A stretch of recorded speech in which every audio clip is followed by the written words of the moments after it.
Je dis que j'ai intégré une grande cousinade.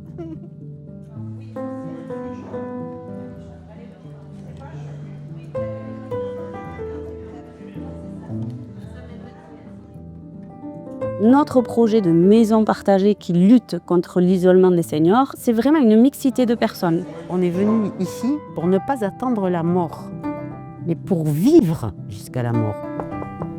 C'est Vivou. Bienvenue. C'est bien Voilà. coiffé, dis donc. Nous, l'objectif de l'association, c'est vraiment d'essayer de trouver des personnes qui ont envie d'être ensemble. 530 000 seniors étaient en situation de mort sociale en France due à l'isolement. Ce fait-là était pour moi inacceptable. Il fallait vraiment qu'on essaie de bouger les choses. L'avantage, c'est qu'on n'est plus seul. Par exemple, moi, quand j'étais à Biarritz, j'avais prévenu les enfants que si je mourais subitement, peut-être qu'ils ne le sauraient que 3 semaines après, parce qu'aucun de mes voisins ne se soucierait de savoir pourquoi les volets ne bougeaient plus. Hein. En groupe, on peut faire face. On trouve toujours une épaule accueillante pour nous consoler, nous redonner de l'espoir. C'est bien. Alors aujourd'hui, on est à Urp, à la Maison Jeanne, qui est la première maison partagée ouverte par l'association Goulékin. Et on est réunis avec des habitants de la maison et des membres du groupe de la future maison d'Urcuit pour cuisiner. Ces ateliers-là, ils sont importants parce qu'ils créent du lien entre les résidents.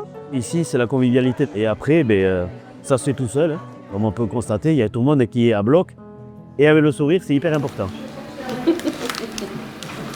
Ce qui leur donne envie de venir aussi, c'est cette liberté qu'ils gardent. C'est-à-dire qu'ils ont chacun un appartement privatif où ils vivent comme ils ont envie de vivre. Ils mangent quand ils veulent, ils invitent qui ils veulent, ils sont chez eux. Si j'ai choisi Goulékin, c'est que justement, je ne me voyais absolument pas en EHPAD. Hein. Tant que je suis autonome, que j'ai la tête et les jambes, je préfère gérer ma vie tranquille. Nous, on a justement envie de valoriser leur histoire, leur parcours. Donc, c'est redonner une juste place à nos aînés, en fait. C'est vraiment notre cheval de bataille, je dirais. Et aujourd'hui, si on a réussi à faire ça, c'est grâce notamment à la Fondation de France.